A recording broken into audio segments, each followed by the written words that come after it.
near enough to the microphone. I want to begin by stating what we should be doing. The genocide of the Palestinians is going unchecked.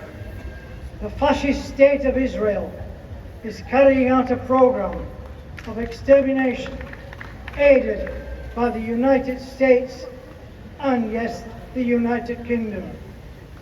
Some 38,000 people have been killed in Gaza, on the West Bank and in East Jerusalem. 45% of those killed have been children. Nearly 85,000 have been wounded. Who are there? We're doing something to help. The United Nations resolutions and decisions are welcome, but it's clear they're not going to stop the genocide. The answer must come from all the Palestinian Arab neighbours whose peace broken over the last 8 months has led to nothing. It's time for them to mobilise a military response and send an armed support and armies to Palestine to drive the fascist Israelis out from Gaza and out of the territory illegally occupied since 1967. It's appropriate that I'm speaking here today in Sheffield, the city where 40 years ago I addressed a crowd just a few hundred yards away, outside St James's House, following the National Executive Committee unanimously, for the face of the sun, if they're here, that means everybody. They sanctioned the NUM areas could take strike action against pit closures in accordance with the union's rule, National Rule 41. In marking the 40th anniversary of the miners' strike, I want to pay tribute to all the miners and their families who in 1984 and 5 fought the greatest workers' fight since the days of the Merthyr Rising, the Tolpuddle Martyrs, the Newport Chartists, the Featherstone Martyrs, yes, and the Suffragettes. It's an honour, and always has been, to have young miners fighting for the future, and the magnificent women against pit closures, who for a year were awful in struggle. From the start of that strike on the 12th of March 1984, I believe that the target was the steel plants. Why? Because I knew why. I'd been passed information from the highest level. They only had 3 weeks to supply. And for reasons I don't know why, even the National Executive Committee believed that the real targets were the power stations and pickets into the areas like Nottingham and South Derbyshire who had not taken a decision to strike. But from the start, it was obvious that that was to change. In May, we began picketing on 22nd of March. It was obvious to me then that the police in numbers were already present. On the first day I was there, on the 23rd of May, I got knocked over a fence, by accident of course. By the time we reached the 30th of May, I was arrested. The charge, I wanted to go to the spot we were in from the 22nd of May.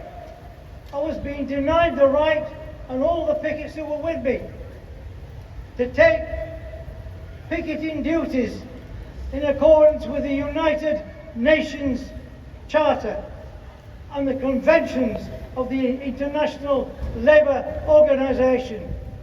That strike was legal because it was an area strike. There were judges in the High Court consistently referring to the failure to have a ballot before a national strike. They knew bloody well it was an area, strike. They knew well that the rules of the union gave us permission, and yet they chose to ignore it. The union set up a national coordinating committee. We approached the deputies union, NACOS. They didn't want to know, but they said, we will picket our men in no hope they will not be going into work. And they did that. We met with Bill Sears of the Steel Union, who in 1980 we had taken hundreds of miners in Sheffield and closed the steel plant. We said, reciprocate. Give us support. We don't want resolutions. Pull your members out on strike. When we took our members down, we closed the plant. And Bill Sears, 2 hours later, gave an instruction to reopen it. That's called sabotage and treachery by trade union leaders.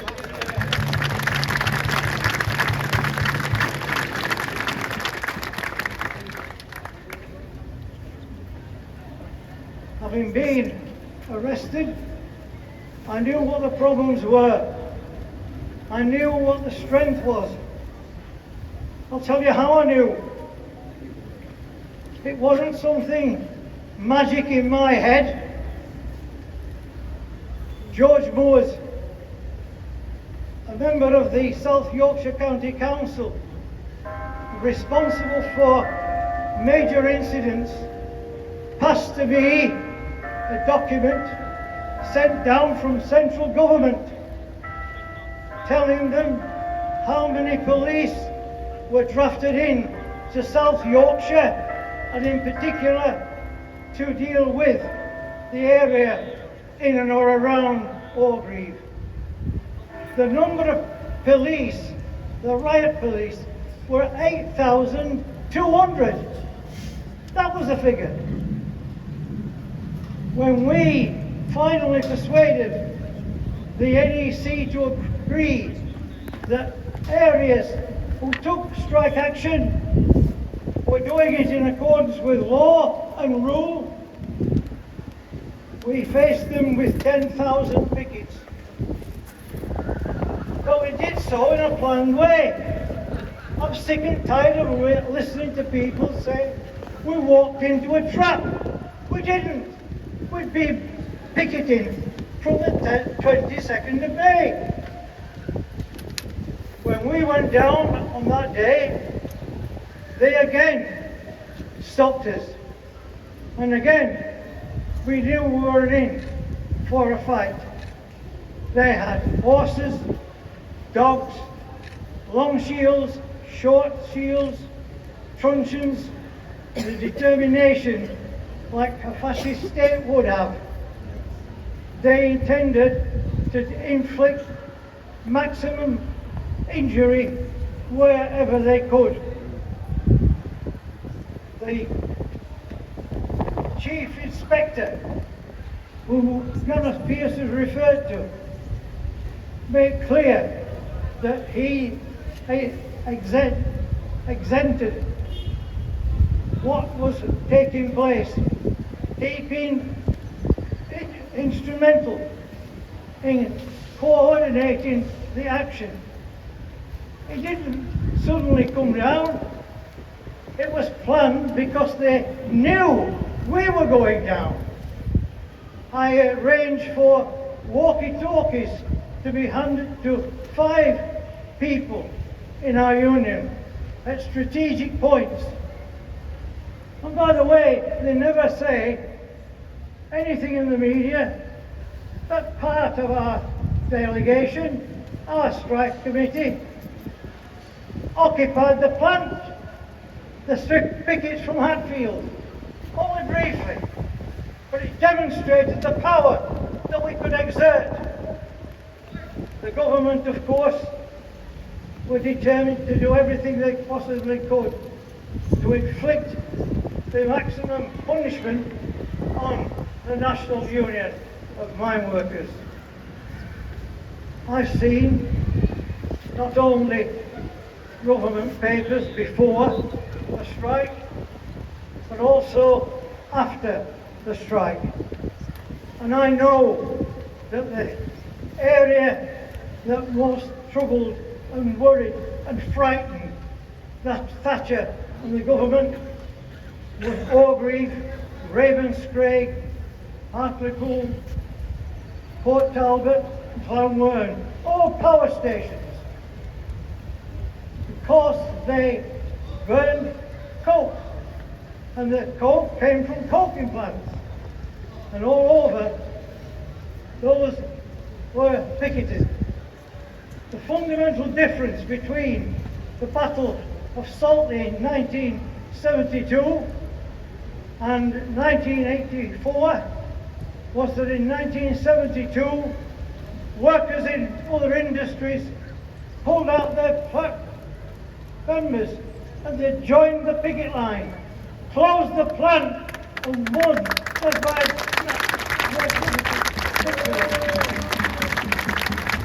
I decided at the greatest day of my life, and the chief constable in Birmingham said, "Would you do me a favour? Would you move the crowd? You've achieved your objective." I said, "Yes," and two purposes. One, you allow me to make a speech, and two, can I borrow your loudspeaker because mine's knackered? He agreed, and I spoke from the top of a urinal, and I was proud of what had happened.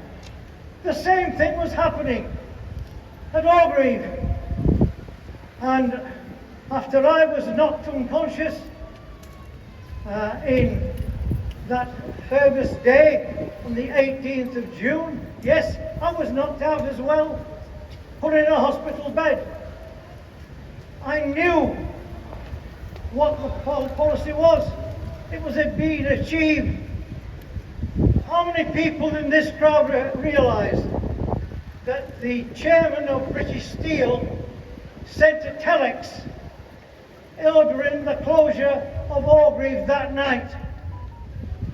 Nick Jones of the BBC is here today, can confirm. He showed me that document, that telex. In other words, we were winning. Dennis Doody, who was a full-time organiser of UCAT, heard it from radio in Sheffield. In other words, there was every reason to increase and not decrease the picketing on that date. In fact, I urged all the area leaders who had taken strike action and were there that day on the 18th, that on the 19th they should increase it and pull in people from Sheffield in the engineering works, as we had done in Saltley from the engineering works. There was no reason why not. Blanche Flannery was in charge of the people in the trade union movement and had given an undertaking that they would do everything they could. We had other trade unions committing themselves to action, but for some reason I never understood. Picketing was withdrawn at a time when I wasn't there. But in any event, that day will go down in history as one of the greatest fightbacks ever seen. The CEGB estimated that we've only got 6 months supply. And of course Thatcher, I don't know why she did it, but in her autobiography, she devoted a chapter of 40 pages to me. It's headed, Mr. Scargill's Insurrection. I thought, did she love me? Secretly, when you read it, it's an interesting read. All those so-called historians who so far have never hit the truth, have a look. She says that Mr. Scargill outwitted us. And then she goes on to say, the problem we've got is at the steel plants and the coking plants. And that is where we have to concentrate what we have to do. She admitted that they would not be able to withstand any longer than 3 to 5 weeks. That's what she says. And we picketed on an ongoing basis, not only at Orgreave, but in other places as well. In other words, what we were doing was the right thing. Our people were aware of what we were doing. Then we had a negotiating there. We had that clown McGregor with a paper bag over his head. And we had the Deputies Union, NACOTS. They took a decision with a ballot of 82% to take strike action. We met them at ACAS, the conciliation body. We were in one room, they were in another, the coal board in another, and of course ACAS officials in another. The idea was to go from one to the other, seeking a solution. We knew for a fact there could only be one solution, and that would be if we could join with our union that had just taken a decision by an 82% ballot to take strike action in the mining industry. So I was delegated to go to the deputies' room. I did. And I put to them a proposal that we had agreed. And I suggested that if they could accept that, we could have a united front. And there's no doubt we would have won. What happened? They accepted. That trade union, the National Association of Shopfirers, Deputies, accepted our script and agreed to come out on strike. All of a sudden, the tables had turned. ACAS officials met us and said, we can see nothing wrong with your proposal. We thought we'd got him. The coal board with McGregor said, I'm off. And they went. And of course, if you read Thatcher's autobiography, what she says in it that if this strike takes place, namely the Deputies Union and the NUM, we will have to concede defeat and settle on terms agreed at ACAS. The person who told me was a senior member of the Tory government. Years later, in a situation, following a television program in which I was being interviewed, and he was being interviewed.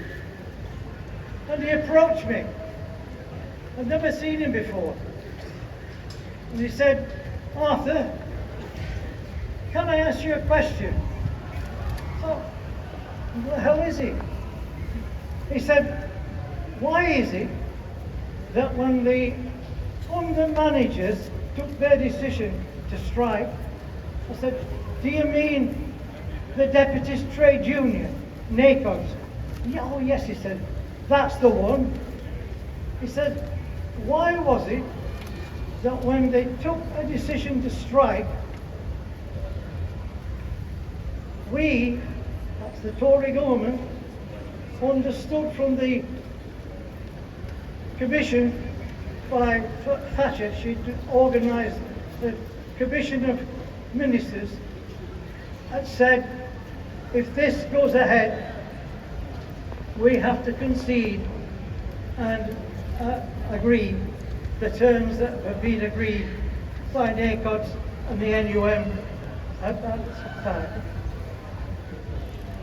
3 days later, I could feel a change in the air. I couldn't get contact with the Deputies' Union. And I told Mick McGackie and Peter Heathfield, my Vice President and General Secretary, that there was something wrong. And there was. What was wrong was that they changed their position. And they decided to accept a negotiated agreement that wasn't binding, that didn't include a decision that no pit would close unless exhausted or on safety grounds. Why, he said, why did they change their mind? Particularly, by the way, another one for the historians, on that day, NACOD's officials, the President and the General Secretary, were persuaded and cajoled by the TUC for the first time in history to take strike action. In other words, go ahead, because that will win. And yet they pulled away, and as a result, we lost that battle. And what the position today? I want to ask, because all those men and women who were bloodied at Orgreave have a right to know. And I still plead and demand an explanation. Why did they do it? It was sabotage. It was betrayal. And quite frankly, it's something I'll never understand. I'm privileged that I was a member of the NUM and its president in 1984-5. I'm proud of the fact that so many of our young men and women, for the first time, took to the streets in support of the miners on strike. They didn't just man or woman soup kitchens, they actually picketed. That's why, for a brief period, they were taken into the membership of the NUM. They were the bravest of the brave. It's a privilege for me to be here 40 years on, telling you that Mick McGackie, Peter Heathfield and Arthur Scargill voted when the decision was taken. We voted to continue the strike, and I'm proud of that decision.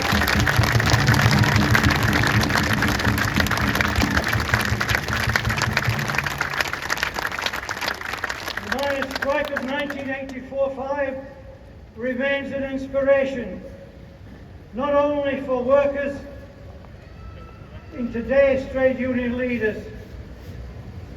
They should listen to their responsibility, come together in direct action, as you've heard other speakers say, and challenge government and employers against all forms of injustice, inequality and exploitation. The unemployment figures are high. There isn't 1.2 million unemployed. There's over 10 million unemployed when you count what's described as economic inactive. All of those people are in fact people who can't get money from the government and yet they can't get a job. It's a privilege for me to be here today with all of you that were there on that day. You marched on that day, you fought on that day. The people who were injured on that day did so in a long line, as you heard, of trade unionists throughout history. They themselves, you I'm talking to, daughters and sons of them as well, marched into history. You entered into the pantheon of working class heroes and heroines. Those two lads who were brought down in the course of that strike, we owe it to them to say that never again will we allow it to happen. What we told you then, what I told you then, in 1984, was the truth. It took years for people to understand what I told the truth. I've been called every name under the sun. I've been described, well, names I can't even remember. By the way, I've either met or heckled every Prime Minister since 1950. But I've never met Thatcher. But what they did do, they put his daughter up, her daughter up, to interview me. The first question was, Mr. Scargill, what's it like to be the most hated person in Britain? I said, I haven't a clue. My name's not Thatcher.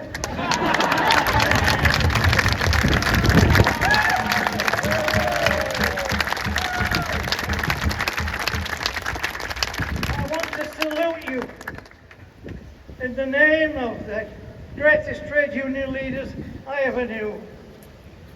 Only by reading that people like Jim, right?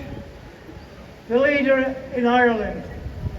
Okay. And of course it was Larkin. But of course they took action when all the movement were opposing them. They were right to fight in 1913 and we gave them support all we could, what our forefathers did. And they reciprocated that in 1984 and 1985, when all our young people, young men and young women, took to the streets with us. All I can say is, I salute you. I was proud to be one of you. I'll never forget you. I was a socialist from the age of 16, and I'll be a socialist till the day I die.